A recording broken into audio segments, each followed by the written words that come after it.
Hi guys, just doing the audio test a little bit.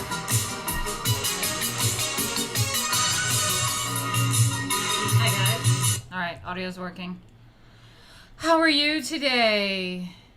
Yes, I don't know if you're the only one here, but you're the only one talking right now, Jay. And yes, it's Never Cold's birthday. Happy birthday. What are we? We're Sagittarius? What are we in right now? It's not Leo anymore. Yeah, so you like the outfit. Different crown for a different Byzantine day. You know what I mean? Rocking those crowns. I was in the middle of rolling something and I'm not happy about the roll. So I'm going to re-roll. You guys can roll yourselves or get yourselves a drink or a coffee or another kind of smoke, whatever it is that you do. I would go get that now. I'm going to re-roll this. Ripping this right open. How are you guys? Hello from Rancho Cucamonga, California. Okay, well then. Bridget Bardot here with the crown. Good mix. Look at you. Learning things now, Jay.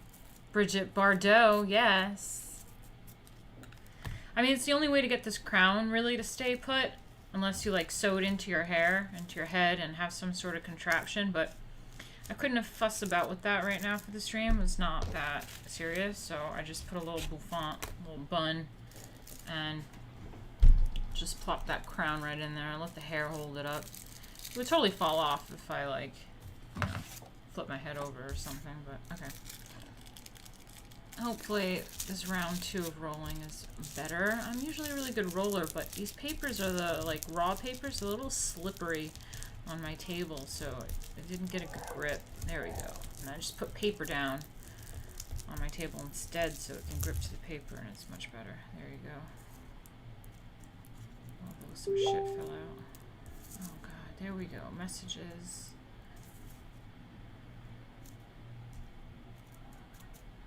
Anyway, so yesterday we went over some of the things that I saw when going to the Metropolitan Museum of Art reopening in New York City. Nothing really that's not normally there. It's just exciting that it opened again, because since COVID, so exciting. And while I was there, there's so much stuff to share, things to share that we went over in art history, like the Byzantium section. We just wrapped up that kind of stuff in our art history stuff. So, hold on a second. Yeah, so we just went over that. I saw that section and I figured may as well share with you guys and go over it. A lot of like crosses like this and chalices. I need a nice chalice for this aesthetic right now, and really fun stuff. So we barely got to go through everything yesterday, so I wanted to just, I don't think we'll finish that actually, but we might as well just make a dent in it, you know? So let me see. I had to open this up in a really weird way last time. How are you guys doing? Very quiet today. I don't know if I should have streamed later or what, but usually Friday's been pretty good. Alright, where am I? Camera roll, the Met, Byzantium, and I'm gonna open it all.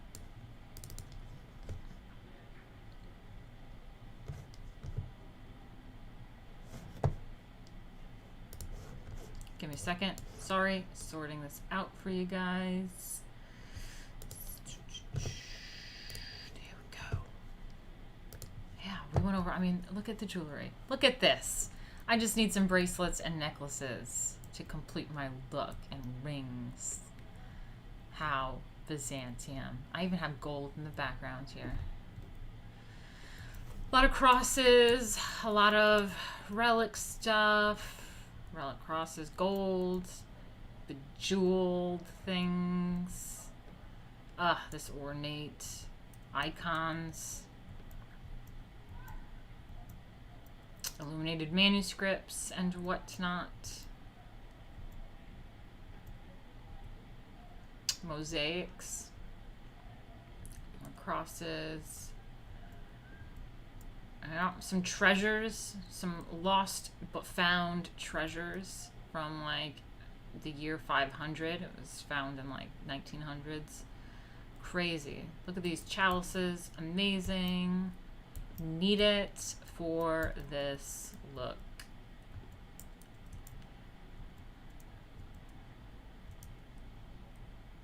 These are neck rings. This is like what... Ooh, my abs are sore. Yeah, I think something with what is it?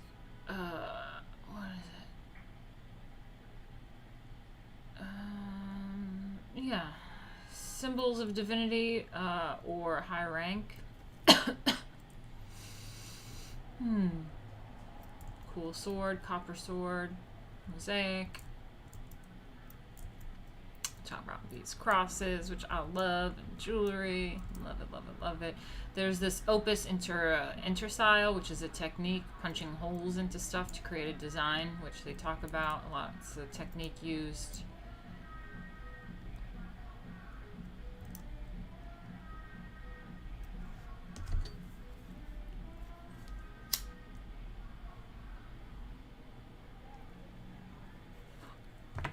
Can you hear that get up music? People's taste in music, I swear to God. Like, I'm embarrassed if I'm listening to like a top 40 song and I like hope people can't hear it through my headphones, and I like would rather play something else, even if it's like on the subway or something. I'm like, can anyone hear this cringe that I'm playing? I can't imagine playing really bad cringe. It's not even good cringe, like really bad cringe, and blasting that shit for everyone to hear, like announcing that you're basic.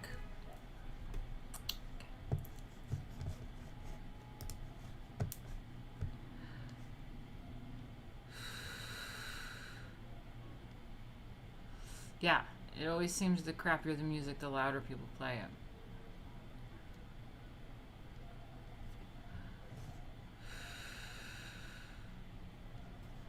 My rants. You like my rants, Jay? Okay. Continuing on this. The second Cypress treasure. Those gold earrings. Oh my God, I want it. Treasure. I want treasure. Prayer book. Okay, this is where we were. There was like another room that opened up. I do believe this is more medieval, which is also what we were going over last time. So it goes right into this next chapter. I feel like this would be fun. And so it was this room that looks like it resembles, remember when we went over architecture and it has the, I don't know if those are clerestory windows or what, but it has some sort of, the arches, what is it? It's not a groin vault. I don't think that's a groin vault. But anyway. See, this is the type of lighting that I'm talking about when I say like sculptures from the Met that I like to perform as. It's like, see the robes and the lighting? It's like a spotlight. It's just think about that being like, just moving ever so softly. Amazing.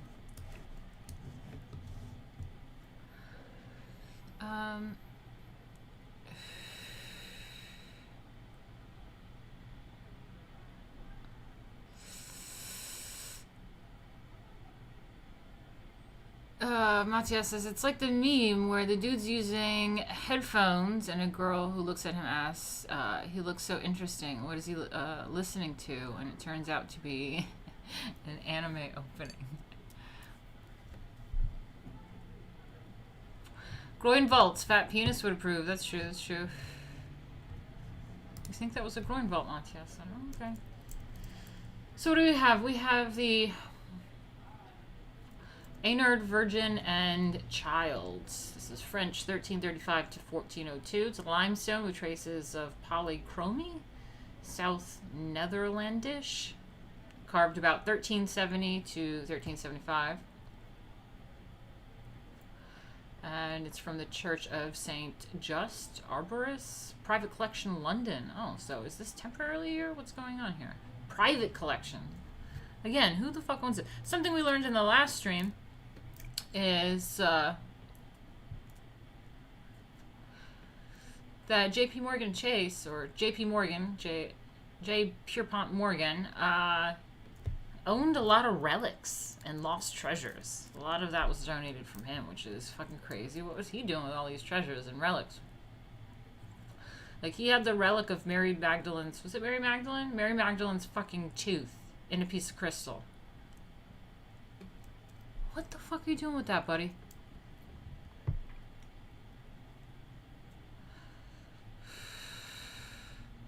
So, the Eynard Virgin, named after the lion banker and collector Edward Eynard, who once owned it, was carved from a single block of limestone. Wow.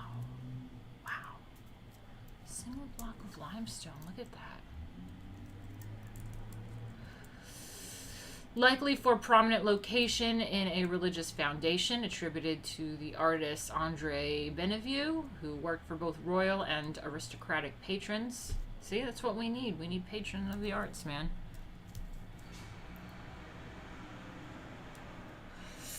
TJ says, in regard to what is J. Pierpont Morgan doing with all these relics, he says, probably orgies with everyone wearing relics and jewelry. That's what I would do. That's funny.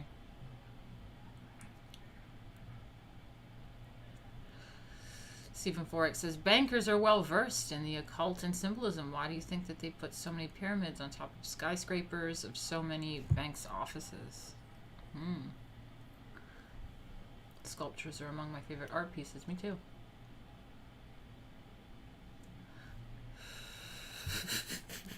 Jay, that was random. Okay. So, anyway, so they have both royal and aristocratic patrons. The monumental sculpture displays a master's attention to materials. The Virgin's mantle, rendered as a single piece of heavy cloth hung around her shoulders, traces a long, sinuous line down her right arm, gathering in undulating folds. I love undulating folds. On the other side, Jesus, perched high on the Virgin's left hand, looks down toward the viewer. The sculptor paid special attention to the ears of the infant, suggesting that he is receptive to the prayers of worship. Okay, let's look at this again. Undulating folds.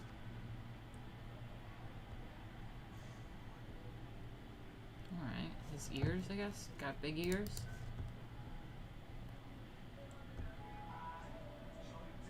Love that crown. Cool.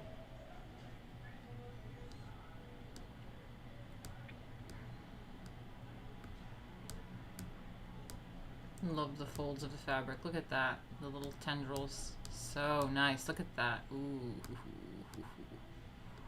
Oh, I love fabric. Oh yeah, that's nice. More of the general scene here. I mean, there's just so much to look at, and you can't look at every single thing, and I don't think I did. Look at those lovely little ones on the left there.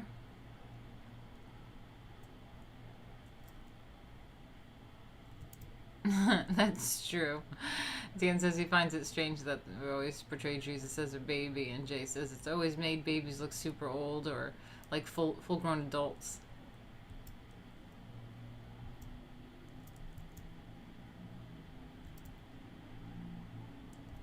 Why do I have so many pictures of the same thing? I like that little sculpture there too. I think it's really pretty. Look at that. Stunning. But again, that's how I want to light my subjects for events. Wow, look at this. I don't even think this is a triptych. This is a 1, 2, 3, 4, 5. Pentadic. Pendic. I don't know what this is. It's 5 panels, though.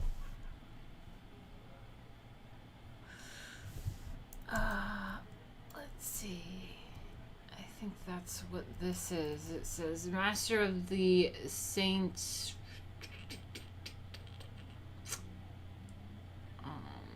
Yeah, I can't.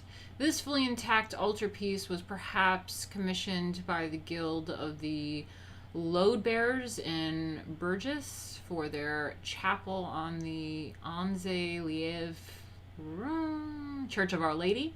When the altarpiece is closed, four saints, Jose Nicholas Quernes and John the Baptist, nice, and two kneeling donors are visible. When it was open for the celebration of Mass, worshippers saw displayed for their edification the life and miracles of Saint Godelieve, patroness of Flanders. Oh my God, Flanders! Look at that. Monty has Google groin vaults and found chastity belts. Nice. You have to do architecture. Add architecture to that Google search. So anyway, on the left wings we have, let me zoom in here to read this a little bit better, sorry. So we have on the left wings, Godelieve is shown with her prosperous family. Left panel, Godelieve distributes food to the poor, and the food is transformed into wood chips when a servant asks her about what she has taken. Can't read it, sorry. Let me see the left here. What's going on here? Wood chips?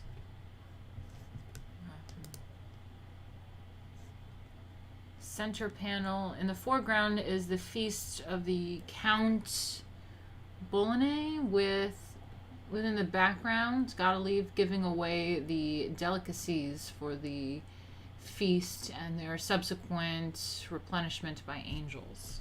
Okay. Alright, some feast going on.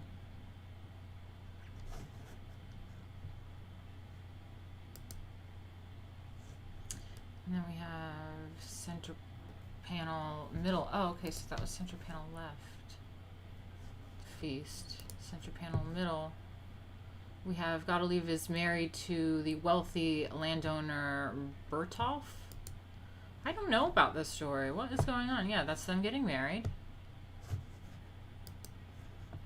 And then they have center panel right, Bertolf and his mother Isaline confer with a servant about some recent occurrences. Oh. Presented in the background that lead Isaline to accuse Godelieve of witchcraft. Oh my. Oh. Okay. Interesting. So then we have on the right wings, Godelieve is imprisoned, led from her bed, and strangled. Left panel.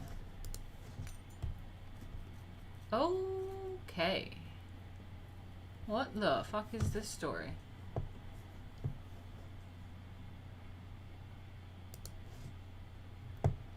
And then on the right wing, Godelieve's face is cleansed in a well with her body and her body returned to her bed. In the background are a number of posthumous miracles. Posthumous miracles? That is fucking weird. Can you imagine being in Mass and this story? So weird. So they had cancel culture back then, huh? Yeah, I guess so. That's insane.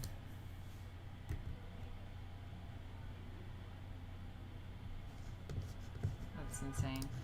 Okay, something that I like is stained glass windows. These are inside the Met. They're just like on the walls. They illuminate them with backlight somehow. I should have probably worn this for today's stream. Got my stained glass outfit. Maybe I should have done that one. Behind.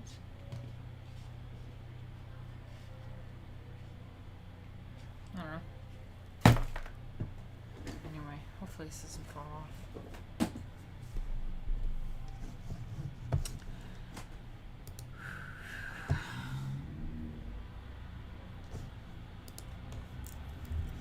But yeah, let's zoom in on this. It's just so cool. Oh, yes. Love that. Love it. Drama.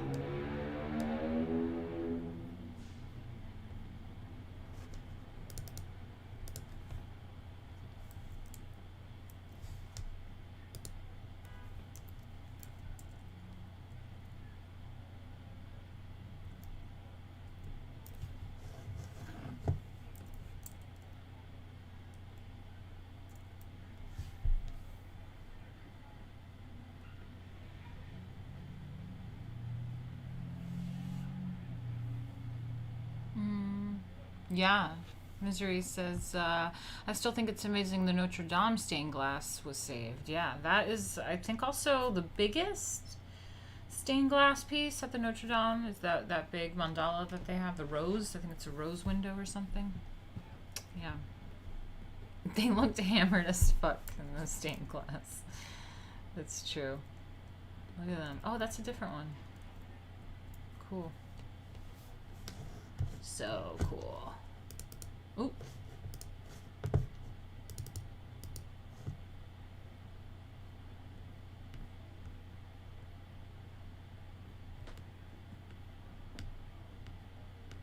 Joseph of Arimathea looks an awful lot like a European monk. Huh.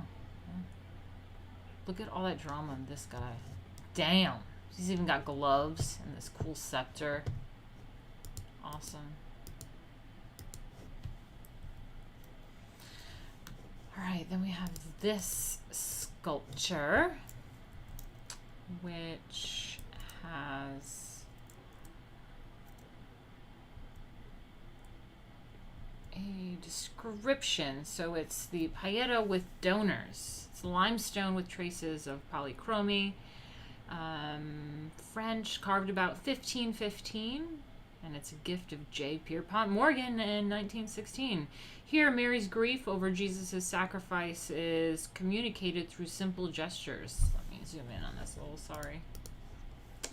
At the center, the Virgin Mary crosses her arms upon her chest and bows her head over her son's dead body.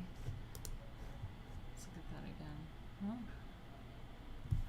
at that again. Oh. Her downward gaze throws her face into shadow, accentuating her sorrow. Pieta in Italian. Yeah.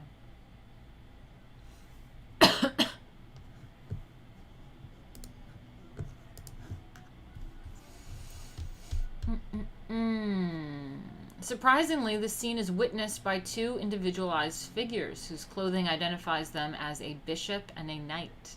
These are the donors. Armad de Gantu, Bishop of Sarlat, and his brother Pons, who commissioned the sculpture for their family funerary chapel. I mean, imagine commissioning a sculpture made out of limestone of Jesus and the Virgin Mary, like him dead coming down off the cross, and you're like, yes, put me in that scene. You know, like, how about you just put me in the scene when Jesus was crucified? Like, put me in that. Anyway, so yeah, it was commissioned by them, the sculpture for their family funerary chapel. On the left, Armad cradles Christ's head in his outstretched hands, making him a direct participant in the sacred past. That's what I'm talking about. On the right, his brother clasps his hands and gazes somberly on the scene. Through the sculpture, the brothers assert a privileged place in his private moment, crossing time to witness Mary's grief. Sorry, but yeah, basically that's the point, is that they are inserting themselves into this piece of history. Crazy.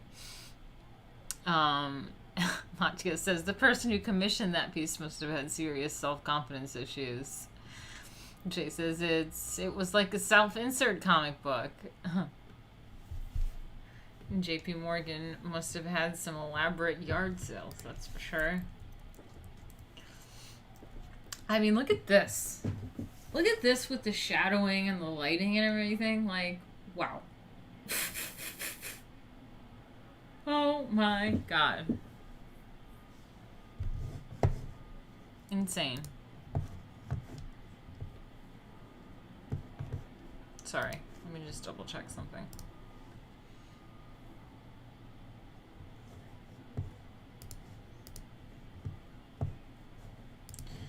Alright. Just having a check. Let me get back to you real quick. My bad. Okay. Yeah, let's see what's going on here. Alright, took a picture of that a few times, I guess. Maybe, I think I can read that from here. Okay, so this is Head of Christ. Whew, limestone with traces of wood thorns. Oh, interesting. Let me see. Oh, I put wooden thorns in those holes, I think. Wow, that's creative.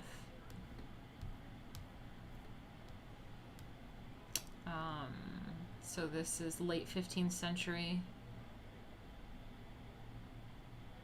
Okay, there's a few donors of this, and one of them is J. Pierpont Morgan.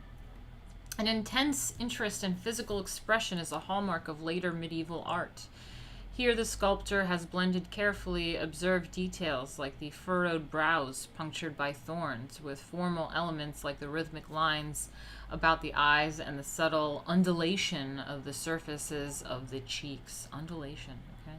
A similar sensibility informs the entombment and the Pieta groups of about 1515 shown nearby. Okay, yeah. So they were all about the entombment and Pieta and all that stuff. All that stuff around 1515 there.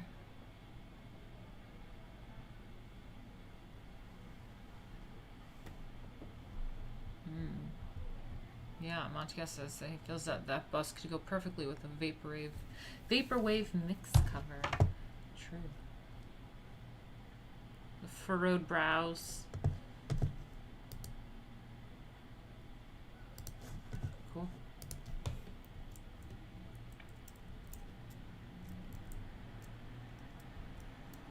All right, these chalices look incredible. Like, wow. I want it. Can someone get me this chalice? Look at the detail.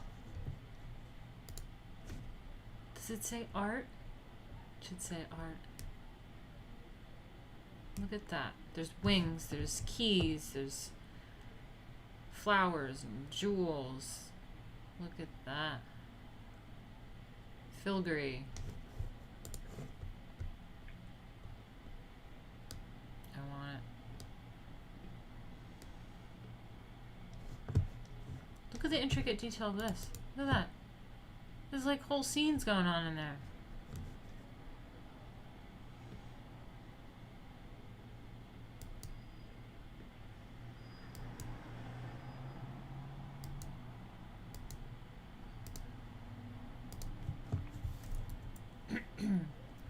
So this chalice is silver. Oh god, now my eyes are doing the thing again. It's looking at the screen for too long with contacts. Freaks my eyes out.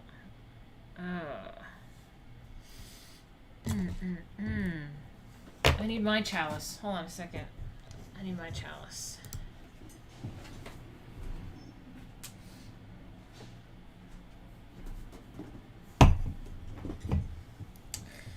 It's not as lovely. Yeah. If only I could have nice things. Ooh, I do have more of that apple drink. I didn't drink anymore since the last time I streamed with it. Ooh, I might get the apple drink. Hold on. Just chair stream for a second. I'll be right back.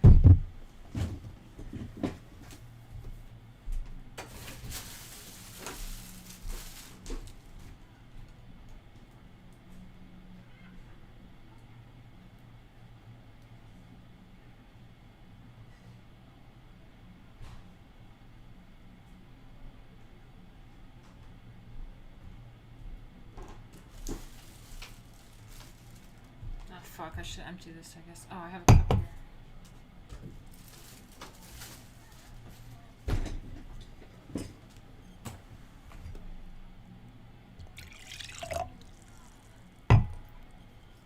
Got my apple drink.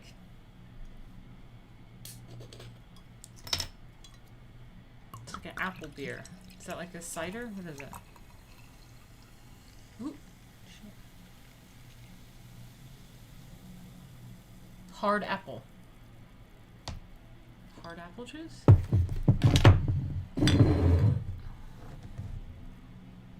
Okay, got my chalice.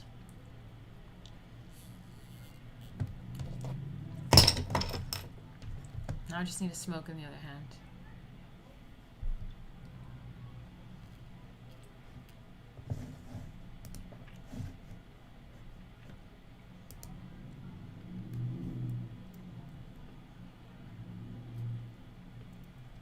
I'm the type of person that knocks shit over. So I get really weirded out about drinks around my table, around my computer. God forbid I fuck up this like computer or like mouse or keyboard. So it's like I don't know what to do with it. I'm gonna put it maybe on my I have a little station here for mailing.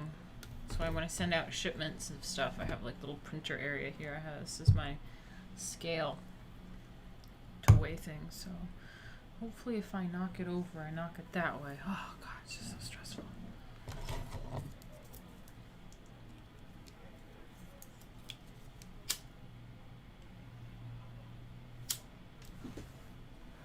Oh my God.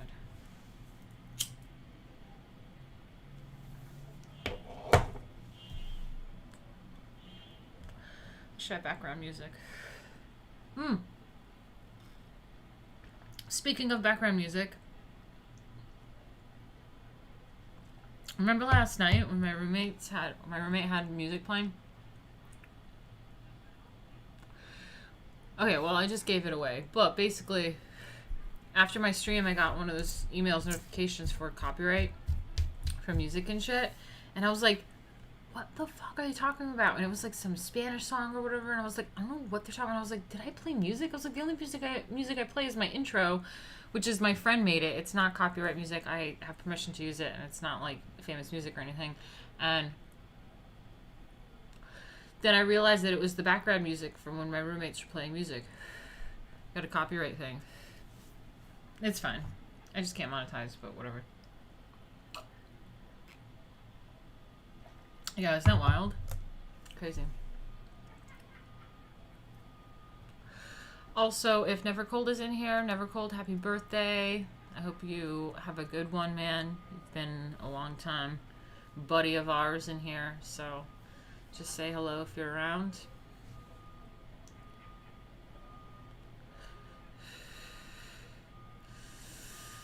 Okay, so this chalice is silver, partly gilded, glass, ooh, semi-precious stones, ooh, stones, question mark. Filigree and other enameling made mid-1500s in Central Europe, cool, made in 1462. It's a gift of the Salgo Trust for Education, New York, in memory of Nicholas M. Salgo, 2010, wow. Not that long ago. So the other chalice is silver, gilded silver, filigree enamel, pearls, made 1462 in southeastern Europe. And it's also a gift of the Salgo Trust for Education, New York, in memory of Nicholas M. Salgo, 2010. High-ranking church officials would have used these flamboyant Gothic chalices. No wonder I like it. Gothic. Did I really not get the entire picture in this? I'm so fucking retarded.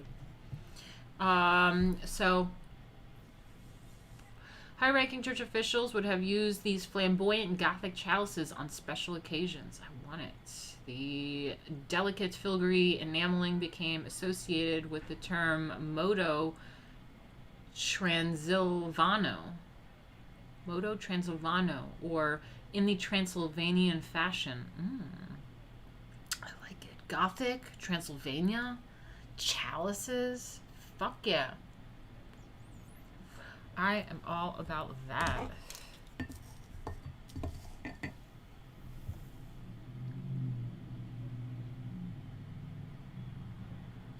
Oh, thank you, Thought Crime. Oop. Okay, well, I guess I just screen capped the entire thing. Okay. So what do we have here? Transylvanian fashion. Such ostentatiously colorful works were the pride of church treasuries in Central and Southeastern Europe and Northern Italy, including Venice, which had a common border with the 15th century Hungarian kingdom. Love, love, love. Like, wow, look at the detailing on that. Amazing. Could someone get me a chalice? Make me a chalice? Okay, what is this? So, I hate saying this word, so I'm just going to say relic. Relic arm of St. Valentine. Silver, partially gilded, sapphire. Ooh. Swiss, Basel made 1300s. Gift of J. Pierpont Morgan, 1917. Okay, what the fuck is he doing with this hand? This is what that was about. This is another J. Pierpont Morgan. I'm going to do that in pictures now. I used to do the St. John the Baptist thing, and then I found out Muslims do that. It's different, but still. I don't know. Maybe this. Pretty cool. Cool. So this is, yeah, a casing for a relic. So I think something probably went inside there, you think? Martina, you don't want to know what JP was doing with that hand. Oh my god, that's so funny. Yeah, so this is this relic word thing, the reliquary. Okay, I think I figured out how to say it. The reliquary. It's a reliquary arm of St. Valentine. So, I kind of want to know more about that. They don't really give too much detail. I'm wondering if they put the relic in there, or this is a relic in itself. Okay, this is so cool. I had to show it to you guys yesterday just to show you what we were up to in here and how crazy shit got. But for those of you that were not here yesterday, this is pretty crazy right here. This right here is also a reliquary. It's a reliquary of Mary Magdalene's tooth. Okay, it's gilded copper, gilded silver, rock crystal, painted glass. It's Italian, Tuscany, made 1300s and 1400s, and that was a gift of J. Pierpont Morgan in 1917. What the fuck he was doing with Mary Magdalene's motherfucking tooth, I don't know, but it's pretty badass. Not gonna lie. Wow. This is either the glass or the crystal, and there it is inside there. Tooth. Wow.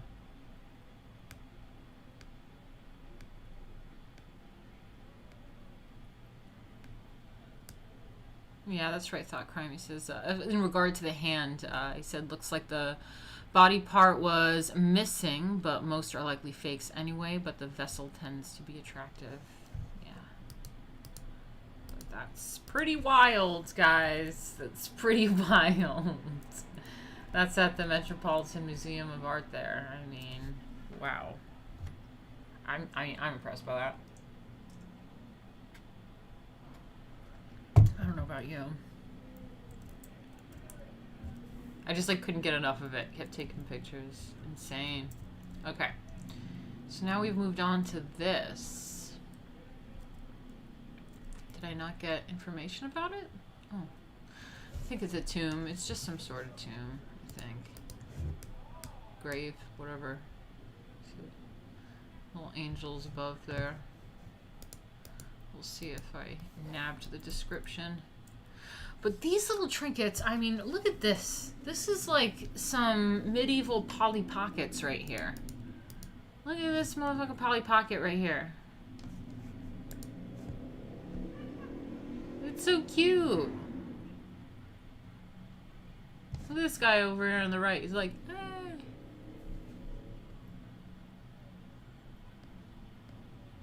Pablo? Just looking at medieval Polly Pockets. So this is... What? Ivory rosary terminal bead with the Virgin Mary and Child, St. Barbara, and St. Catherine. Is that the thing on the right? What? It was carved in France about 14 to 1500. Okay, rosary beads. Ivory painted gold, silver, made in Germany about 1500s. Gift of J. Pierpont Morgan. I'm not sure if I nabbed the right description, but that was what's right in front of it, as you can see. I just thought it was really cool. This little medieval Polly Pocket thing. Look at the detail I can get on these phones nowadays. This is sitting there right at the Metropolitan Museum of Art right now. Sitting there from the 1400s.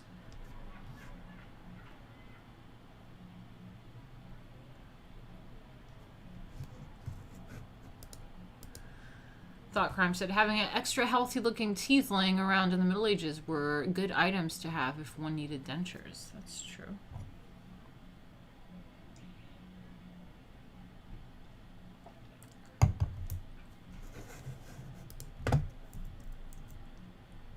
Alright, more of these like icons. This looks like ivory to me, these ivory icons. I mean, look at the reliefs they did. That's pretty amazing.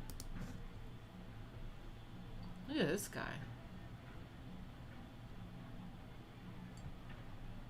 It's like Deguan's ancient relative, European relative right there.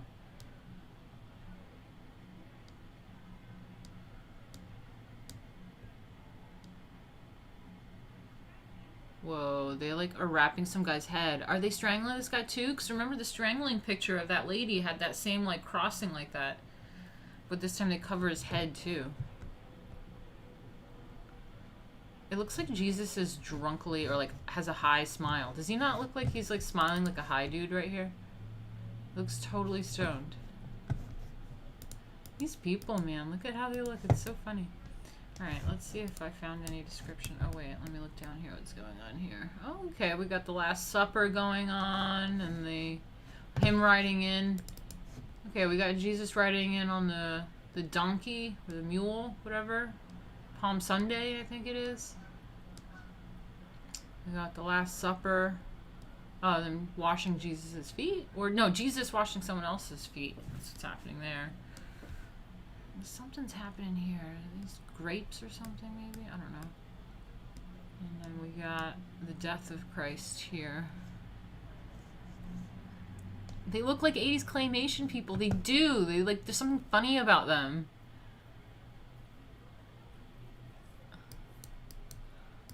Something funny about the way these people look.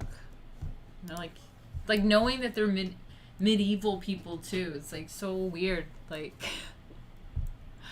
I don't know what I feel like these people looked like back then, but so ivory diptych with scenes from Christ's Passion, carved in France about 1350. Gift of J. Pierpont Morgan, 1917. The book-like form of such narrative diptychs, such as this, suggests that they are to be visually read for spiritual education. The choice of events or narrative details to illustrate can emphasize certain aspects of the Passion.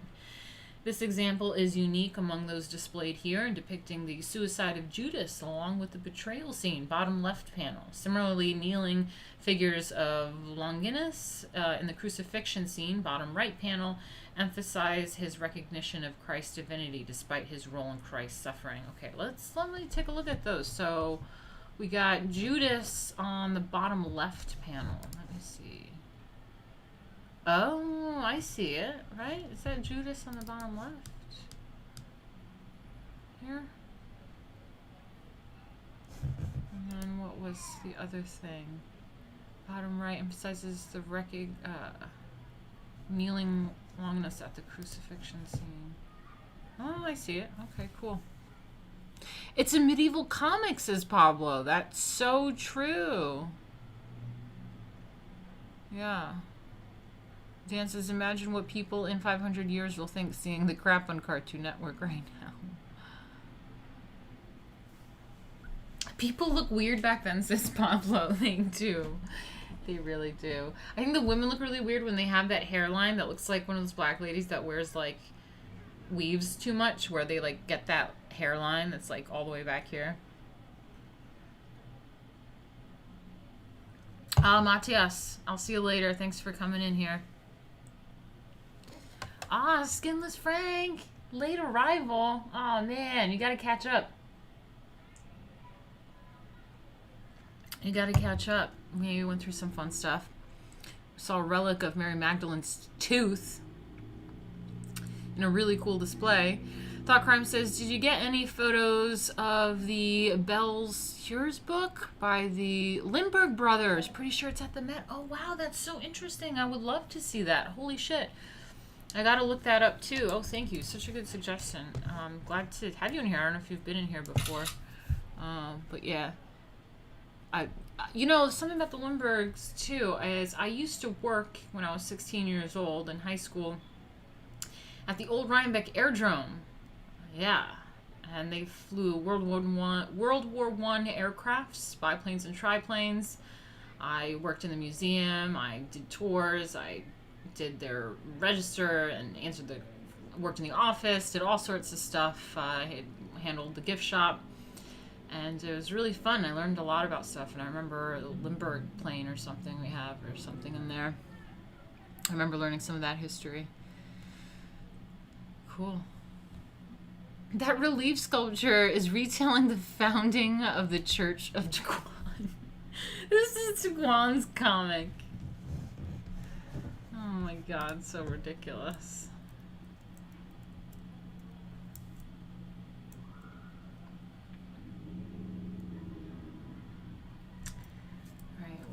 Do we have here? I mean, more of these really awesome ivory reliefs. Look at how cool that looks. Angels look kind of like, they look kind of weird. Look at their faces. Oh my god, look at this angel.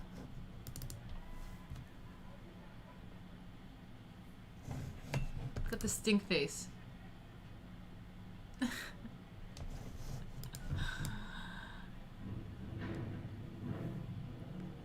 I like when the Virgin Mary is really pretty.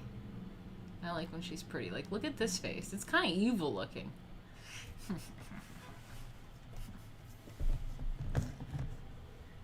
Fucking dopey.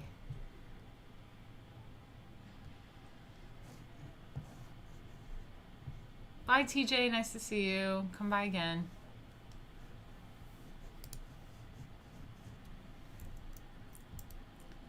Oh, wow. I mean, there's more of it. That's not the same one. It seems like the same series, though. This looks like a different... This looks like a different one, but the same thing, scenes. Because you see, here's him on the donkey, but that's different than last time. This looks like the Last Supper. Washing his feet.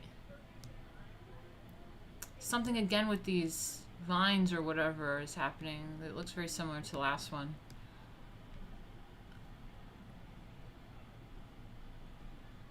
And then we have that, it looks like the Judas thing again.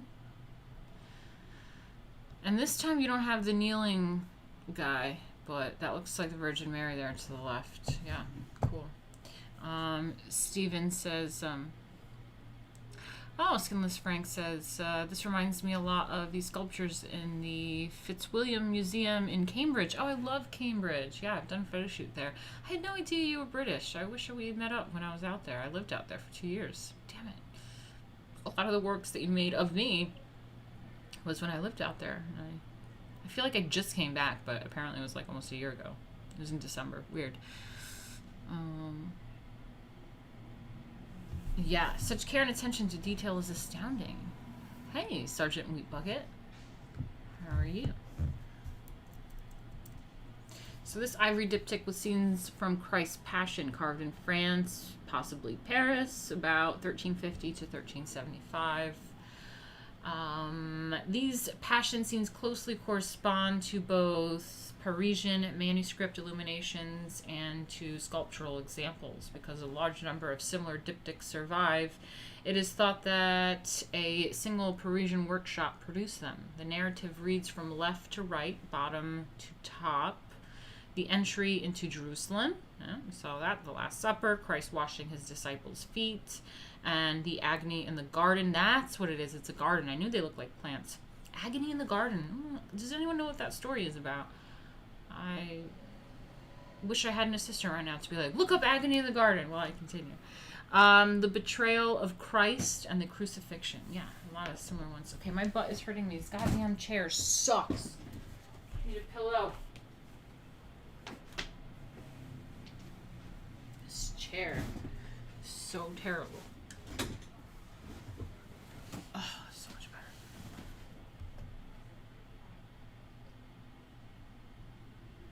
I'm gonna have to do a bathroom break in a little bit. But yeah. Oh, you met up with Lucy. How great. Damn, I wish I met up with you when I was there. When I'm back, I'll have a relationship with the UK.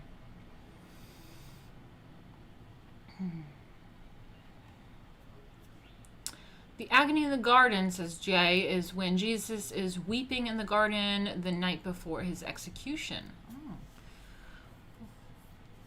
He's weeping in the garden before his execution. Damn. Didn't know about that. I'm a Catholic boy. I know, Jay, she is always surprised that I'm British, lol. Just because I don't know, I don't picture you being British. I don't know why, I just don't picture it. It's my picture of you in my head. Oh my god. Need it, want it, don't even know exactly what it is, but it looks like jewelry. I want it. Like, fuck. That looks like that technique, that opus thing that we talked about yesterday. Their technique that they did, that's really fucking dope. It's dope.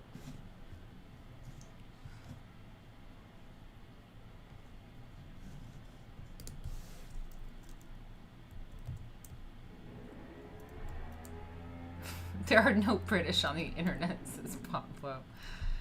Okay, yes, I knew it looked like jewelry. It says elements from a necklace. It's a cloisonné enamel in gold, made in Spain, Granada, about 1475 to 1525. Nasrid period. Inscribed in Latin on pendant, Hail Mary, full of grace. Ah, the Lord is with thee. Gift of J. Pierpont Morgan, 1917. Oh my god, what is he doing with this? These necklace elements excavated at Granada sometime before 1916 represent the work of Virtuoso goldsmith, who combined the techniques of filigree, open work design is fine gold wire, granulation, clustered spheres of gold, and cloisonné enamel. Okay, it's cloisonné, not the opus thing. The salutation of the Archangel Gabriel to the Virgin Mary, inscribed on the central pendant, indicates that the necklace was made for a Christian, while other fine pieces attributed to the same workshop, including harness, ornaments, and a Taurus shield, were clearly commissioned by patrons belonging to medieval Spain's other major religions. Okay. Jay says, will they come together to make a robot? Come together to make a lovely necklace for me.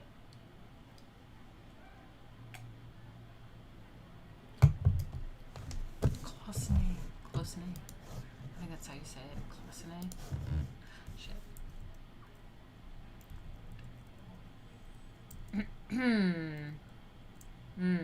These are musical notes. This was really big. These pages were like about real life, like that big, I think. At least. But that's pretty classic medieval looking musical notation. I don't know if you can see those red lines? Those are the lines of the musical notation, and then the notes with little black squares. So master of the Ricardiana Latin, initial G with the Trinity from Benedictine antiphonary. Tempera, gold, and ink on parchment. It's Italian, Florence, painted about 1450 to 1500. Here, God the Father wears a tiara, much like the Pope's. What? Oh, I see up there. Right here,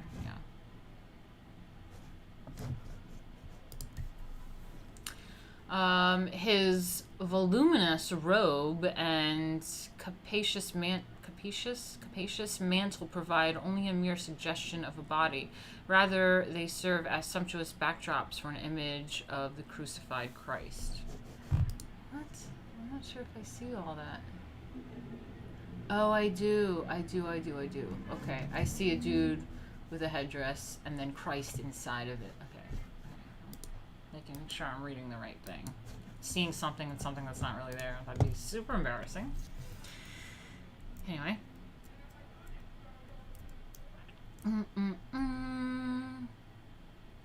Cool.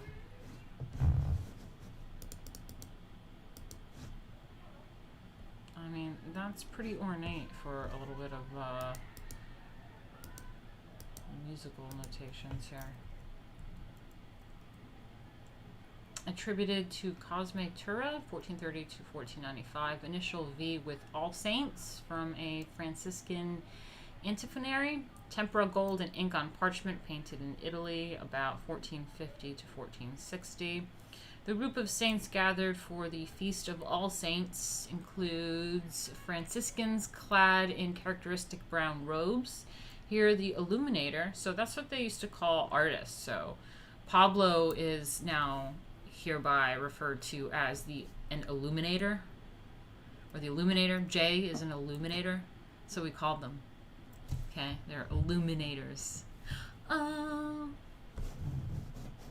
Artists are now illuminators. Anyway, so here the illuminator delighted in portraying partial views of the saints' faces and headdresses peering out from behind the mass of halos. The initial assumes the form of a fantastic animal with clawed feet whose bird-like beak is immersed in the vase of cherries at night. What? Okay. Wow. Oh, there's like an Ouroboros. I see it. You see the Ouroboros and the cherries here on the right in this vase? Yeah, I see it. Cool.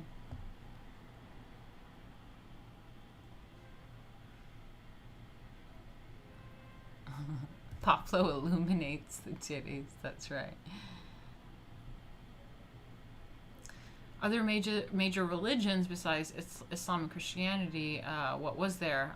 Dan, I think they were referring to Judaism, right? Because he said that those ivory things that were obviously Christian because of like the Jesus stuff, but they did things that were like for Torahs and things, which to me made me think that they also did things for Jews. Oh, Mystery Rob got the joke. I was saying calling ourselves illuminators. I knew someone was like, that's what I was thinking in my head when Luma used to call herself like illuminating the truth. The Illuminator. Yeah. Illuminati. Alright guys, I have to use the restroom a little bit. If you don't mind taking a little break, you can always consider maybe sending a super chat or think about Streamlabs. That would always be really, really great. Yeah, you can always help me out. It's been really, really rough for me lately, and if you do have a few bucks to spare, it means a lot to me, helps me eat and pay my bills. So thank you so much. You can always help contribute by going to this link down here, streamlabs.com/Martina Markota TV. You could always do PayPal, which is up here, martinamarkota@gmail.com. You could always do super chats or what have yous. Thank you. Love you. Be right back in a few minutes, just going to the bathroom. Let me find the commercial. Comic intro. Okay, let's do that one. I'll be right back.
right. I'm back. Just gonna take a minute, you know. Get back into it.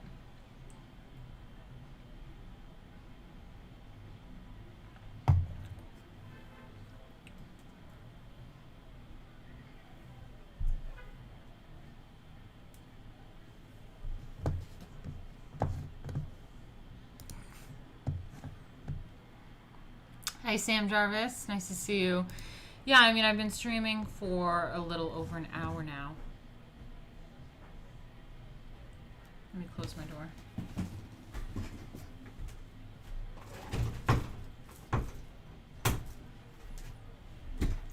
Yeah, I've been streaming for a little over an hour, but I think we got another hour to go. You know, let's do that. So,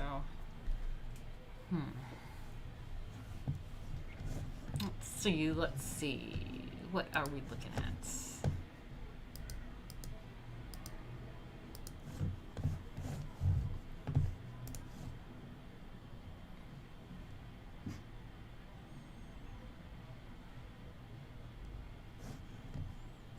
Misery says she remembers when I started the comic. Oh, you're proud. Well, just wait till I'm finished. I'm really stressed. I want to make sure I owe it to everybody to get it done.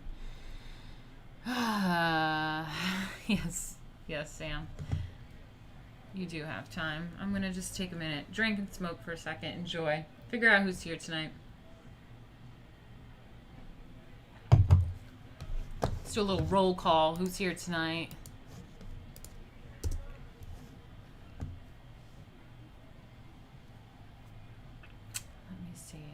Do my other papers. Maybe I'll smoke one of these hemp cigarettes. That's what I'll do.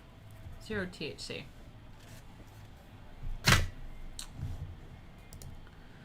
Guys, don't forget to donate if you can. Yeah, that'd be nice. Thank you.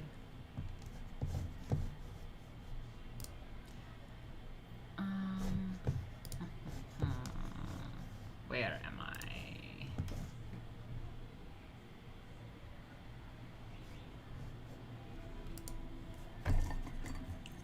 Alright, I'm smoking a hemp cigarette, just for anyone alarmed. 0 THC, but it's like hemp. Like, I think it's flower, marijuana flower.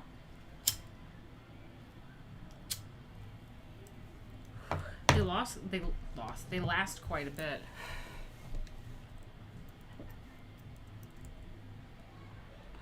Music is happening out there. Okay, more crosses. Cool. Medieval crosses.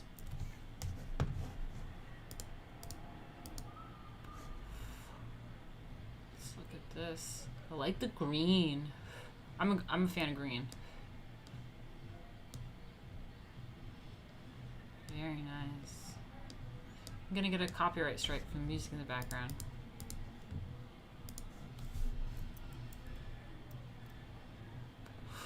So it's a Reliquary cross, silver, gilded silver, translucent enamel, coral, glass, rock, crystal, and gold leaf, made in Italy, about 1375 to 1400. It's a gift of J. Pierpont Morgan.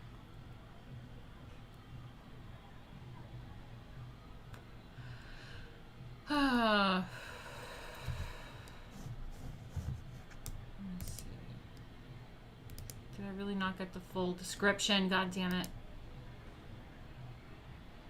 I gotta, like, be better about this. I really tried. Ooh, I think I can read it from there. I don't think that's the same cross, though. That's a different one. Damn, I tried. I was really embarrassed because I kept taking pictures of everything, and I just thought people were, like, looking at me funny, and I didn't want to be like the superficial bitch on my taking pictures of things instead of appreciating it IRL. And I was like, no, you don't understand. I need to share this with other people on my stream.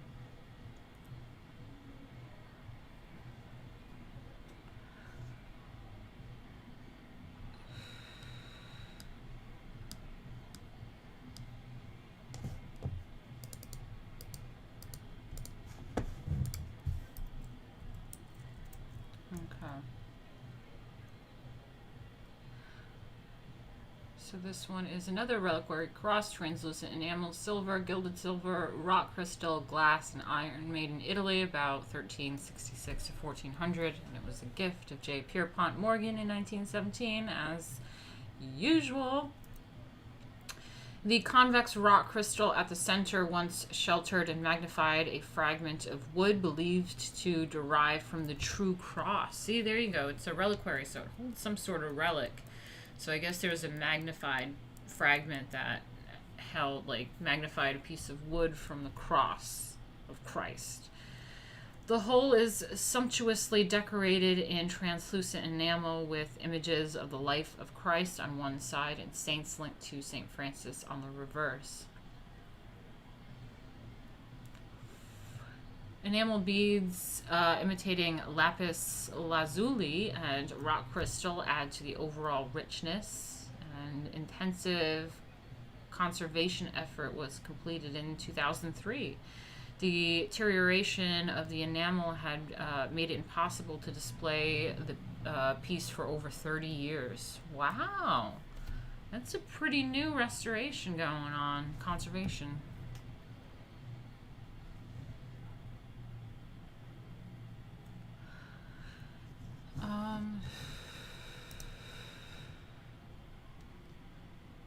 Yeah, give me pizza or give me death. Thank you. I love that name. It says, I'd like to see the monetary value of some of these things. Me too.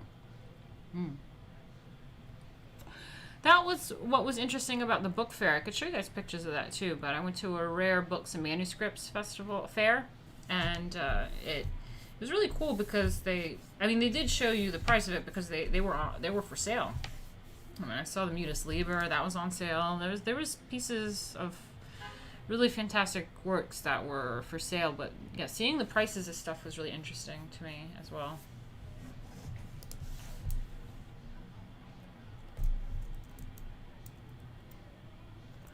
So yeah, in the middle there, I guess, is where they had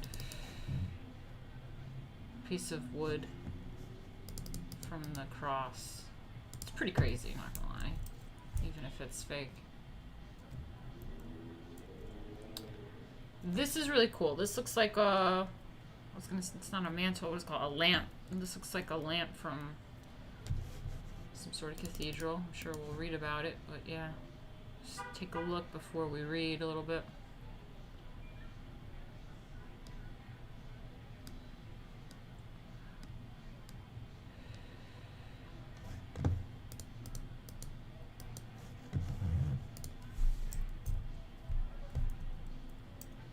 Another view of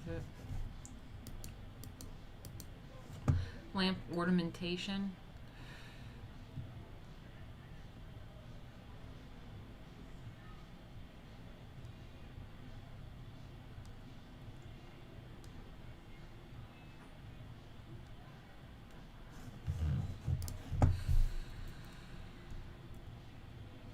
Yeah, hanging lamp with prophets and saints, gilded copper. Made in northern Italy, probably Venice, about 1350 to 1400, and it was a gift of J. Pierpont Morgan in 1917.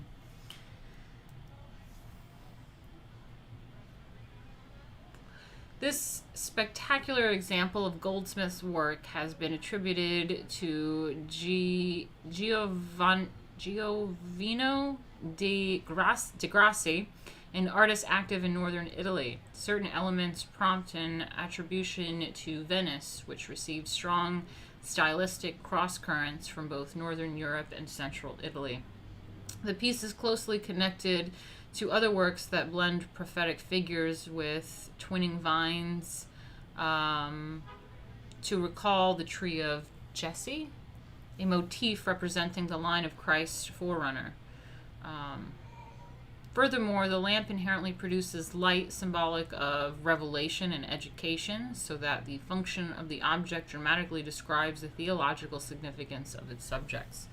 I think that's the important bit about this, too, actually, is that, yeah, there's light emanating from it, and what's the whole point of a halo or depicting things in gold and stuff like that? It's meant to represent, like, an aura, illumination, enlightenment, light, enlightenment, like all that stuff. So it's kind of cool that it's, yeah, literally emanating light from these figures.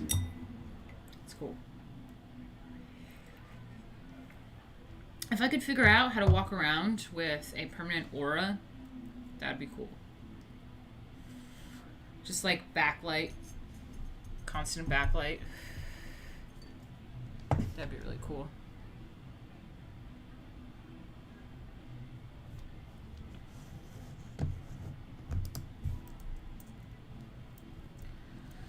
Okay, yeah, this book, why? I thought this book was fascinating. I forget exactly why. I think it was some sort of Bible or something, but like, look at this shit. So cool. Latin Bible with leather binding.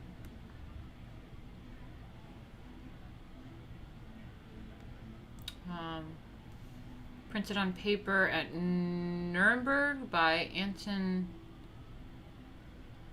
I have to sneeze.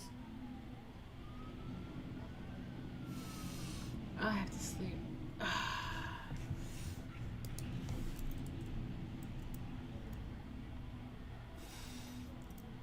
Oh yeah, genealogical chronicle of the kings of England. Opaque watercolor ink and gold on parchment. British. Oh, some British shit. Painted 1466 to 1467. The Cloisters Collection, 2018. Who should be the King of England? That is the question this elaborate medieval diagram dares to answer. Created when the House of Lancaster and York were engaged in a bitter fight for the throne. It lands emphatically on Edward the Fourth and the Yorks.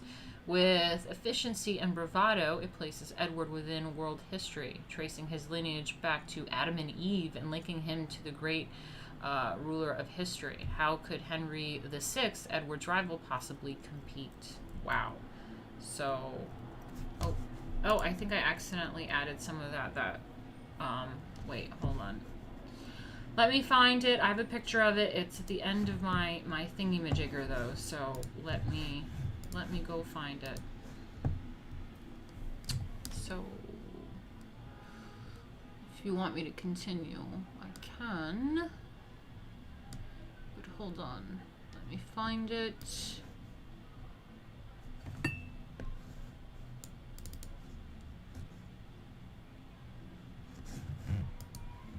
Alright, can you guys see this? Okay, yeah.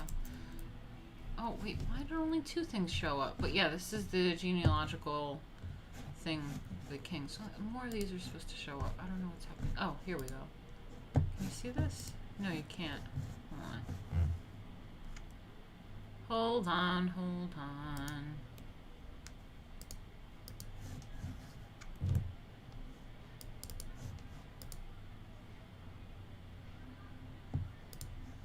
There we go. Yeah, this is it. This is the genealogical map of the kings of England. Pretty fucking cool. Pretty cool. I then went into there's like the British section, and I made a joke in my Discord, but I showed it. I said, yeah, so I went into the British section of the museum, and look what I saw, and it was just like teapots. Like everything was like teapots and tea related, but yeah, there's some other interesting things. This is the meaning of time. These two watches and a table clock take us back 400 years to the age of Elizabeth I and capture all the intellectual, visual, and technical sophistication of 16th century London. Their intricate exteriors, dazzling like precious jewelry, complement their complex internal mechanics, which require diligent maintenance and winding. The small circular watch is so mechanically advanced that it is thought to have chimed hourly. Perhaps this care lavished on timekeeping is an indication that life was considered in a new way in Protestant England. Industriousness took on a normal imperative as a productive existence during one's limited presence on Earth became paramount. Wow, how, like... existential. You know what I mean?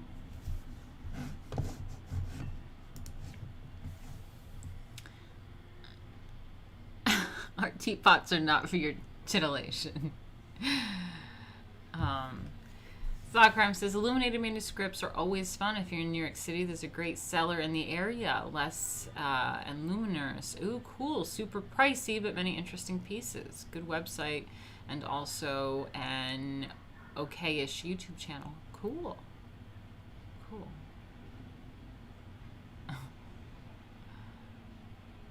Yes, Jay, you should definitely go to the Met when you come to New York. I think you would really enjoy it.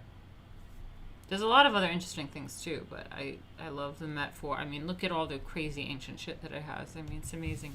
We saw the ancient Roman and Greek stuff. I mean, we saw stuff that was like thousands of years old. And then we have the Byzantine stuff, which is super fun. There's stuff from Africa, like Oceania. There's everything you can think of. It's in here. It's insane. There's ancient Egyptian shit. Like, there's full-on ancient Egyptian shit. That'd be really cool, too. I should go through and show you that stuff. But, yeah. It's amazing.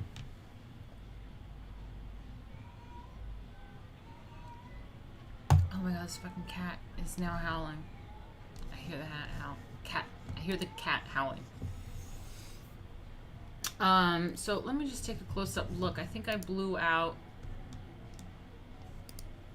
somewhat. Okay, there we go. This is better. The lighting was a bit strong in the other picture, but this is, wow. Not only is this just a piece of timekeeping that is apparently magnificent and very meticulous, but it looks fucking stunning. I love it. Any artifacts from Yakub? I don't know. We can look.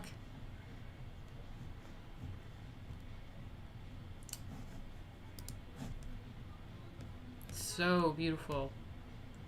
Wow, I want some timepieces like that. Very nice. Let me just finish what it's saying though. So we have table clock and traveling case, movement by Bartholomew. I love that name. Newsom. English active 1565 to 87. English London 1580 to 85. Case engraved, chased, and gilded brass. Dial silver, movement brass, steel, traveling case, leather and brass, partially gilded. Gift of J. Pierpont Morgan. Watch with alarm. Oh, it has an alarm. Wow. Movement by Nicholas Valen Flemish, 1590, died 1603. Gilded brass with alarm train of iron, J. Pierpont Morgan. Watch in the form of badge of the Order of the Garter. Okay.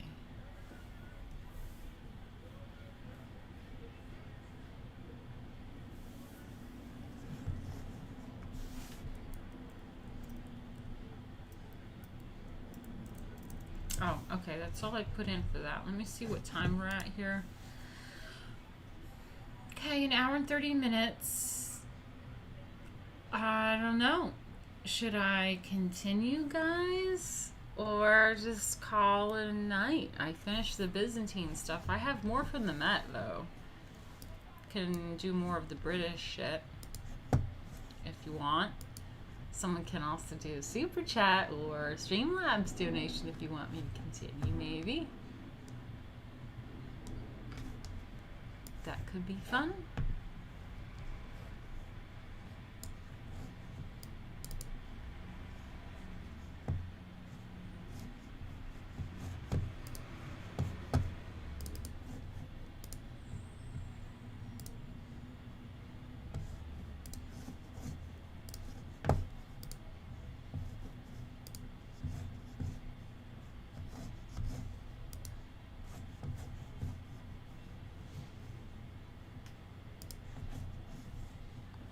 Please continue with the Met. Okay. I'm gonna have to go to the bathroom again. See, once I start drinking stuff, it's like coffee or alcohol makes me just go to the bathroom like crazy. Maybe I'll drink one more with you guys. Go to the bathroom, drink one more. Go over more of the Met stuff. I have more of this British stuff. This is also part of the British section. It's a beautiful fireplace. Oop. This beautiful fireplace here. Oh, wait. Where is it? Two blurry pictures. Okay, well, whatever. No need to continue today. Okay. Have you been to castles? I went to castles in Belarus. Yeah, I went to castles in the UK. Yeah, I saw... What was it? It was King Henry something. I saw the first John Crapper, whatever castle that one's in. And that was also where I think Queen Elizabeth I also ate or something in that kitchen. Yeah, it was... Yeah, I've seen some castles. Pretty dope. Love it. Please continue. I told you hard apple cider will make you go to the bathroom regularly. Alright, well, I'll continue. I just poured myself one more drink, so...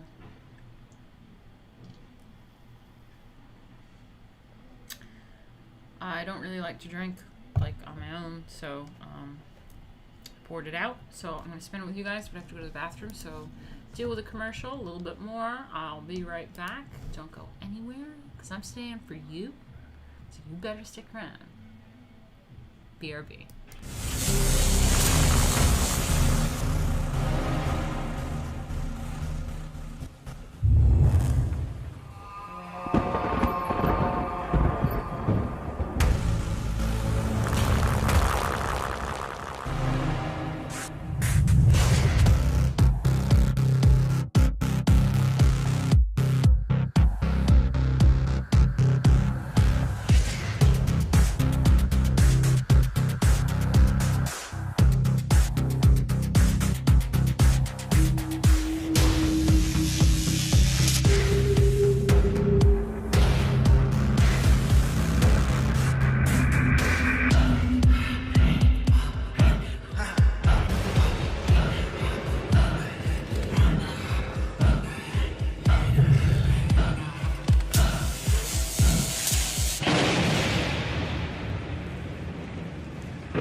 Cannot believe you guys do not know that the John Crapper was the creator of the toilet.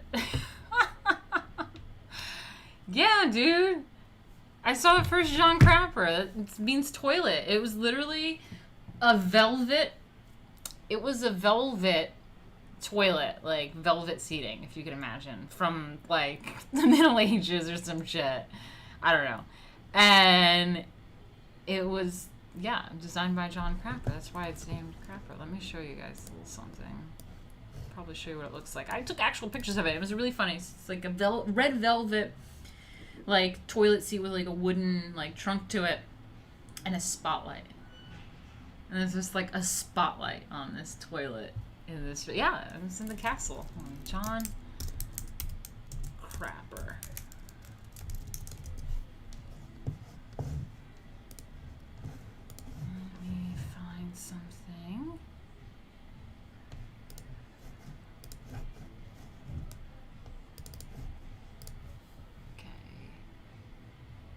Google, John Crapper. Toilets. Let me see. Oop, I did crapper. No, that's not it. First, let me do first. No.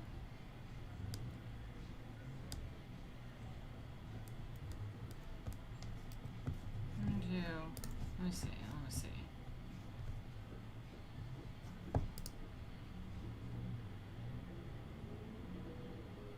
Who did like the first toilet? Was it John Crapper? Let me see. So let me do... I don't know. If I wish Jack was on here, he'd know what castle we went to. Toilet in King Henry Castle. Is it Henry? Yeah, it was this one. What castle is this? It was this one. Okay, Brits. What castle is this one? Hampton Court. Hampton Court toilet. That's it. That's what I saw. Dude, it's all velvety too. But it was really cool when I saw, yeah, because there was a spotlight on it. Oh, you can't see that. Hold on, I gotta go to Bing. Bing. Hampton Court toilet. What? That's not what I'm looking. Yeah, that's what I'm looking for. Yeah, that's what it looked like. It's all like velvety and stinky looking.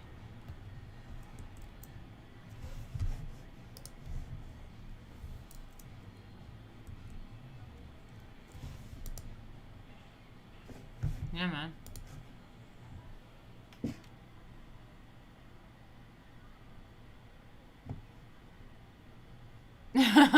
Yeah, it says, now that I saw the first toilet in person, I'm officially the coolest person in the world.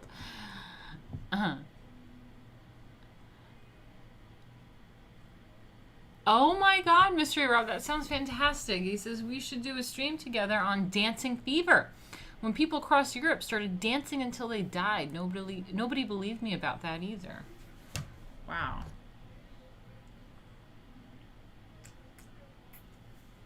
That's interesting.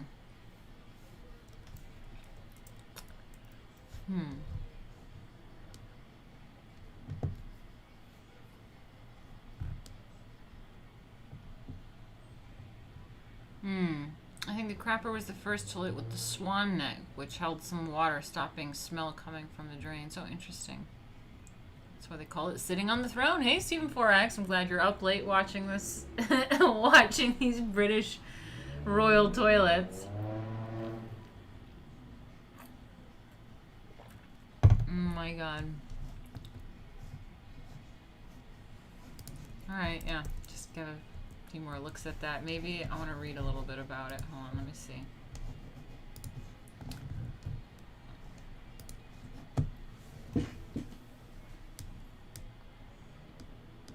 Get to the toilet bit.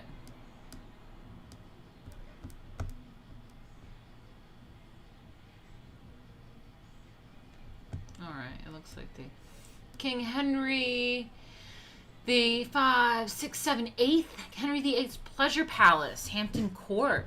There was no escaping class, not even in the loo. Wow, okay. The king, of course, had a luxurious place to squat, according to the Hampton Court Palace website. He and other royals sat atop a padded chair covered in sheepskin, black velvet, and ribbons, lofted above a pewter chamber pot. This toilet was private, located in a so-called stool room. I like that name. That was attended to by high-ranking courtiers known as the Groom of the Stool. Yeah, Jack told me about the Groom of the Stool, I think. Maybe someone else told me about it, and I mentioned it to Jack, and he was like, oh yeah, that's a thing. But people never really believe that either. The Groom of the Stool is someone that helps them go to the bathroom. Wipes their ass and shit. Yeah, the royal wipers.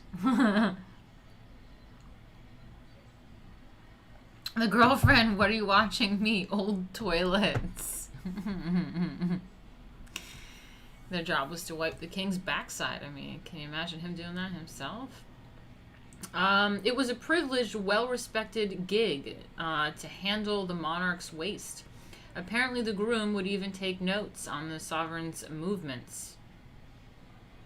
In 1539, Henry VIII's groom showed a flair for euphemism by writing that the king had taken laxatives and experienced a very fair siege. Down a social peg, Henry VIII's highest esteemed courtiers weren't nearly as coddled as their king, but they were still lucky enough to have their own private chambers, and therefore their own chamber pots. The same, however, could not be said for Hampton Court's many servants. The smelly truth is that Hampton Court was not well equipped to serve the bodily needs of hundreds of servants. During the king's boisterous banquets, busy servants regularly heeded nature's call by relieving themselves in hidden hallway corridors and on sizzling fireplaces. Ooh.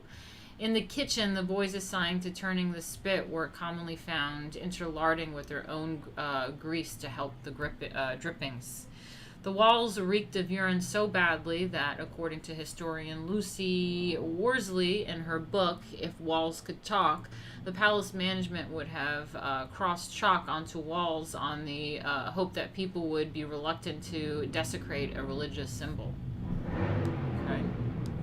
To fix the problem, King Henry VIII constructed a giant toilet block by the River Thames called the Great House of Easement.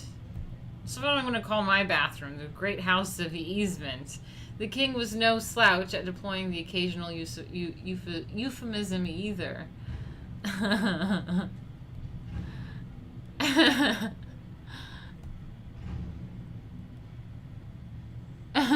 Sam Jarvis says, experienced a very fair siege. That's an elegant way to say the king's crap were violent and relentless. Oh, it's so funny. And King Henry VIII was funny too. He made a place. He made a place for his people to go to the bathroom, and he called it the Great House of Easement. The king was no slouch on deployment of occasional euphemism either. The toilet had 2 levels and could seat 28 people at one time. As a common space, it had no stalls and no walls, and greatly resembled the other public toilets in England, which were basically glorified benches with holes cut through them. In London, there was an impressive 128-seater called Whittington's Longhouse, which was divided into 2 sections for men and women. I tell you, I get into the British section, and somehow I'm onto this. You fucking Brits, so ridiculous, and the jokes. Oh my god. The only thing arguably worse than using the Great House of Easement was cleaning it. The communal privy led to a tank that, after the king's festivities, had to be scrubbed by a group of king-appointed boys known as gong scours.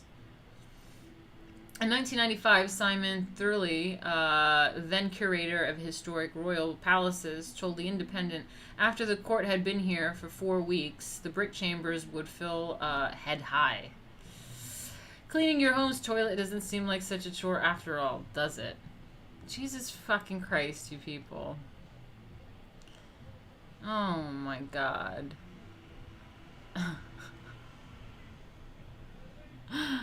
I got a good feeling our ancestors pooped in bodies of water, fam. Oh, Josh, you're so funny. Holy shit, Monty Python skits aren't far off. Yeah, I mean... Man. I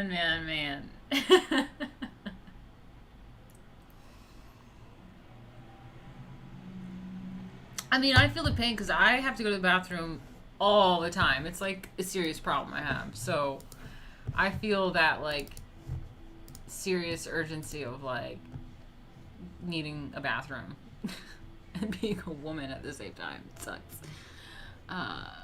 Okay, where am I at? I am doing preview. Yeah, here we go. Let's continue on with this.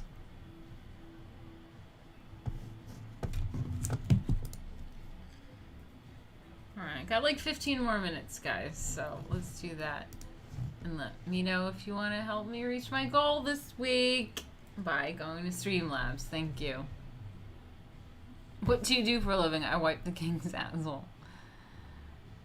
The siege was long and hard. We shed many a blood, sweat, and tears. And yes, I meant to say blood. The king.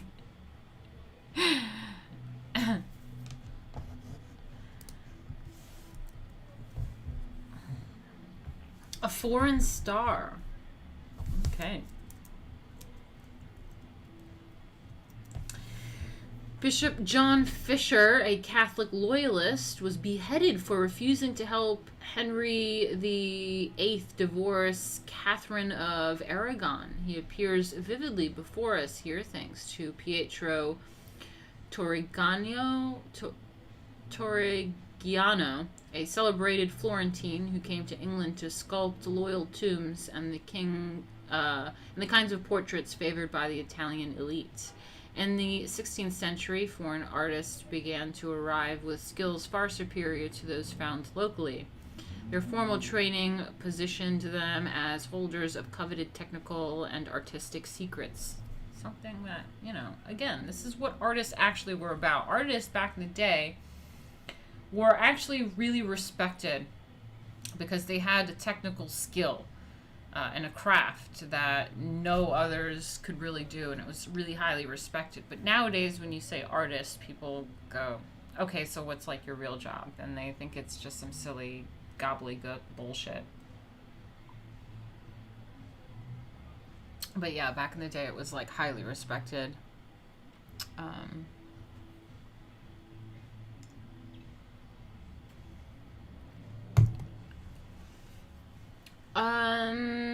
Filling notable gaps in English artistic production for the grandest of patrons, these continental artists cultivated individual reputations that stood in stark contrast to the the anon of England's workshops. So this is Bishop John Fisher, 1469 to 1535. Cool. So he refused. He was a Catholic loyalist, and he was beheaded for refusing to help King Henry VIII divorce his wife. Cool.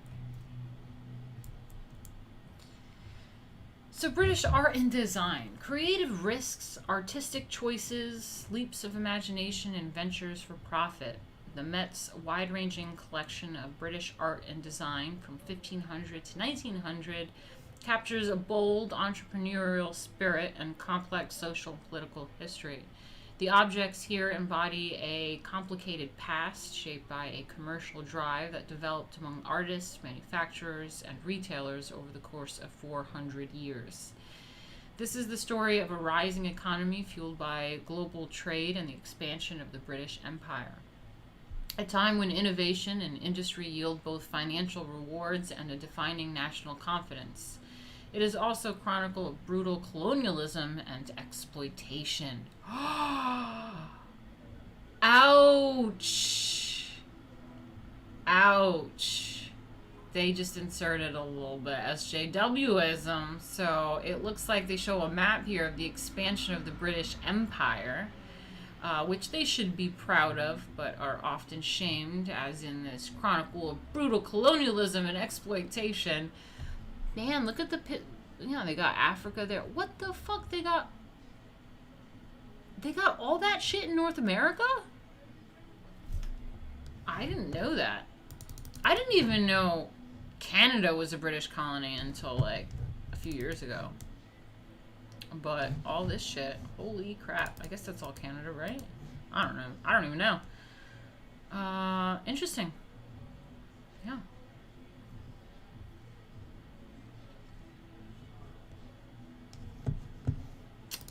Interesting. Both excitement and anxiety inflect Britain's ambition to transform itself from an isolated island nation into a dominant world power. Trade stimulates wealth, extends the cultural and economic elite beyond the aristocracy, broadens tastes, And introduces new markets for resourceful British makers. The arrival of skilled international artisans inspires invention with forms and materials to meet diverse consumer demands. Now, techniques and technologies change labor practices and encourage updated designs. Throughout, styles regarded as quintessentially British persist, embracing grandeur, nature, and earthy humor. Earthy humor. Is that what they call it? An earthy humor. Okay. Interesting. Now, I can't go to any of those places without a damn passport and visa. That's right.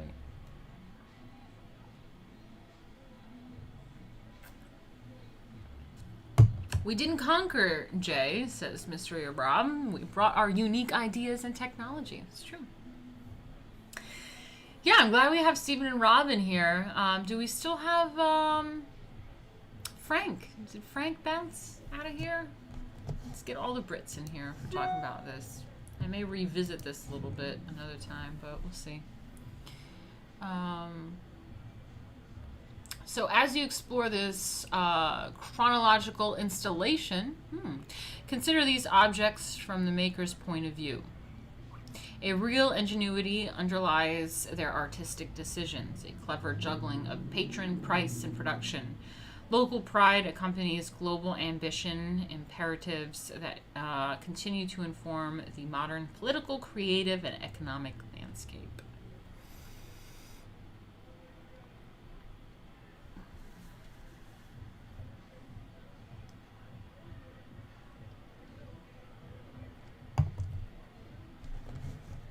Let me see how long I've been going. Oh, it's almost 2 hours. I might do a British thing next time. I don't know. Plus, I got $0 motherfucking dollars today.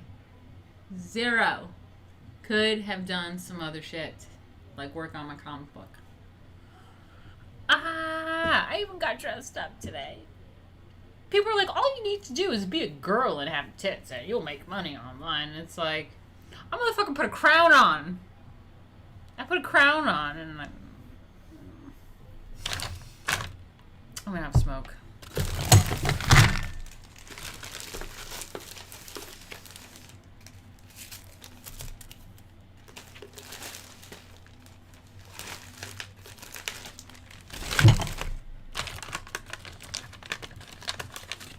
I need to brush my hair on stream. Yeah, remember that?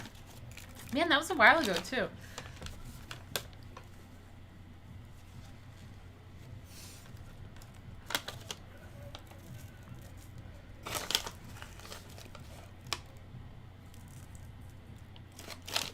Alright, don't mind me. I'm just smoking. I've got some low-grade CBD flower I'm putting into my tobacco. So it is like a spliff, but it's not really THC. This is what's legal in New York. It's really, really low grade. It's 0.3% THC. This. Cigarettes were 0.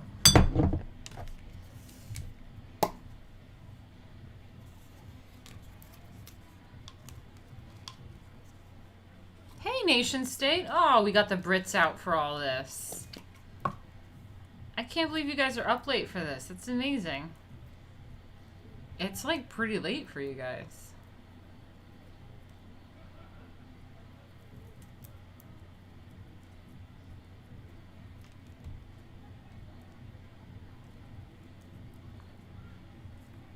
I wish my crown was like centered.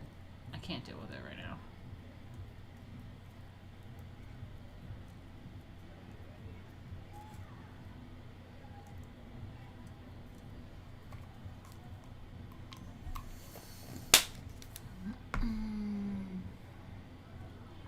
Martina, I strongly and deeply recommend against it, but cleavage bumps up the viewer count. Please don't sell out, though. Well, I mean, if cleavage happens, it happens. But, I mean, like, I don't know. I mean, Isn't like a pretty face like good enough? And some good content? Yeah. I mean, like, people really tune in to watch someone like read about art history and etiquette just to see some cleavage, or like, I mean, this is like a fun community. No, and I hear you, and thank you. Like, I get it. I know what you're saying, but I'm ultimately trying to just cultivate a community, if you know what I mean. And I think we've been doing it, because even though it's not a really huge viewership on this channel, on these streams, I think we do actively get some new people that are pretty solid, that really engage, they're really into what we're talking about, they're into history and culture and all that stuff, and it's amazing. I'm really glad to start getting to know a lot of you guys. And I think that's the key, just stick with that and keep building slowly, whatever, you know. I think we have some fun.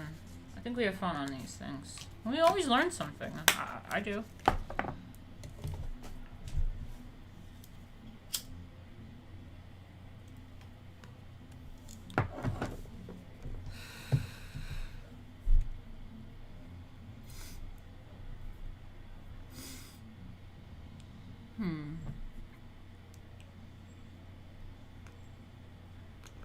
Yeah, that's right. Josh says if you stay after it and with the community you've accumulated, things will be great. Yeah. I mean, I think, there's a market for the Met and all sorts of stuff. There's got to be people on here. I mean, people watch people streaming of playing fucking video games and brushing hair and like really dumb shit and burping, and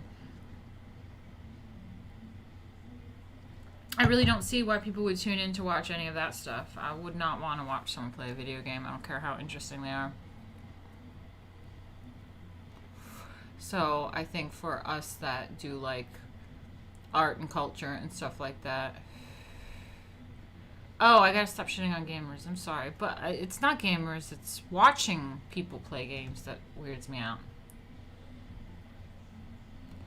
I don't understand watching other people play games and aren't saying anything interesting. Like, I just, like, if people can do that, then going over what's at the Metropolitan Museum of Art, or, you know, going through art history, or these things that we go over, I don't see why that's not interesting enough for people. I mean, I dress up, I look good, and we play, we go over some play. We go over some interesting things.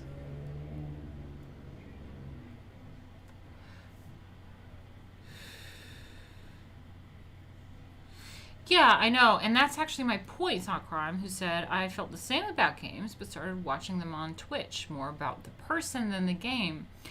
But that's exactly my point. Some of the people behind the game, granted, if there's a really great personality, I get it, okay, whatever. But a lot of the personalities behind it, I don't find that interesting either.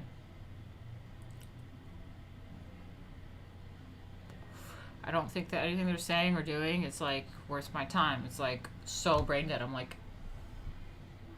okay. And that's why I feel really anxious to constantly provide information for these 2 hours, like nonstop. But, you know, it's also time for us to chill and hang out, get to know me a little bit, right? That's what streaming's about.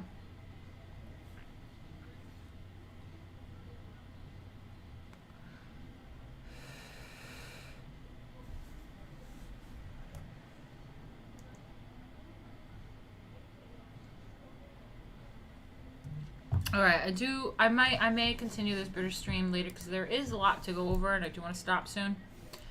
I'm really not making any $0 today, and it's been over 2 hours, so I may stop and get going on maybe the comic book or something.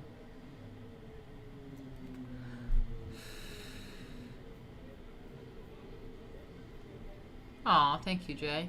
You like that I interact with people.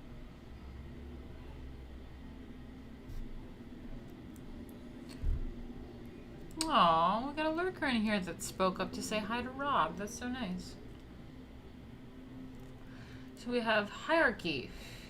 In the 6th century, as now, different levels of craft attracted different buyers. Everyone had pottery like these green glazed jugs. They do not look green. These do not look green. What are they talking about? Am I like having a stroke again?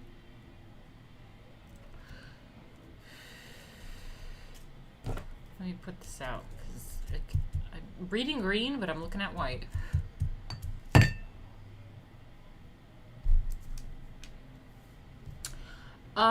Simple working objects made of local clay. The tankards follow the taste of successful merchants. Utilitarian but opulent with silver mounds framing the imported German stoneware. The gilded flagons show us aristocratic taste, silver transformed by a great master. These distinctions became slippery in later centuries as new wealth shifted markets and altered expectations about class and judgments of quality. Sounds a little SJW to me now. We're getting a little SJW, but yeah, look at this. German pottery with some added silver and shit. Pretty cool, pretty cool. Strange is precious. Wow, I like that. That's like, I like that. Oh, so this I found really interesting. Because do you guys know, one of my favorite movies actually growing up as a teenager was Elizabeth with, what's her face? Do you know that movie what I'm talking about? Elizabeth I. And she had like Lord Burleigh, and they had like that little sexual escapade, and all sorts of stuff happened. It's, you know, like the actual story of Elizabeth I. But yeah, Lord Burleigh, who she kind of had a thing with, that's what I found interesting. I actually saw Lord Burleigh's place when he got locked up, because eventually he got locked up, I think by her too. Crazy story, great movie. Elizabeth I, fantastic. The Virgin Queen, Queen Elizabeth I in England. Love it, love it. Great story. Go watch the movie. But yeah, I saw Lord Burleigh's where he got locked up. That was over in the London Tower, right? London Tower is what it's called. And yeah, it was a really cool installation that they made in his little lockup place. What do they call it? Cell? And they put like installations and things were moving around, and you could see papers and how he kind of lived when he was locked up. It's pretty cool. But I saw this. So this is Strange is Precious. Ewer mounted dish and pair of bowls with 2 handles from Burleigh House, Lincolnshire. These fucking British names. Lincolnshire, Townville. Land. 1573 around to 1585. English London. It's hard-paced porcelain, gilded silver, tied to the family of Lord Burleigh, advisor to Elizabeth I. These porcelain objects arrived in England from China before trade routes connected the 2 distant lands. Each blue and white form is embraced by elaborate gilded mounds. Without this ornament, a 16th century eye would see curiosities from a strange place. Encasing them in decoration derived from a classical vocabulary translates strangeness into treasured rarity. Cool. Ooh. This is what we're looking at. So it was, they added, I guess, the silver to it. Right? Cool. The Asian inspired stuff. Blake, I'm about to get out of here. Like, I'm literally getting out of here. I've been on for over 2 hours. Sorry, but you should catch up and rewatch the stream. It's really fun. Good stuff going on. Sorry. Damn it. I was trying to get out of here. I thought this was like my last thing to talk about.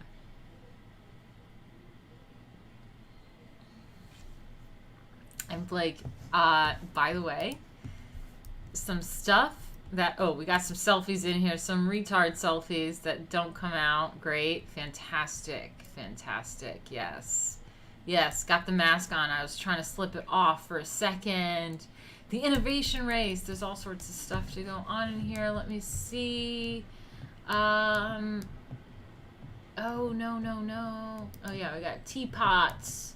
We got teapots, and we got teapots, and we got teapots. I think I'm going to finish the British section a little bit later. Got more selfies going on. But I've been on for over 2 hours, so I'm going to finish the British section later. We got teapots. Some really fun stuff. Wow, yeah. A lot of stuff to go over. And I think I'll do that later. And this is a fun one, too. That's me telling you guys to go follow my stream. That's what that is. But, yeah, a lot of teapots. So hopefully we do that later.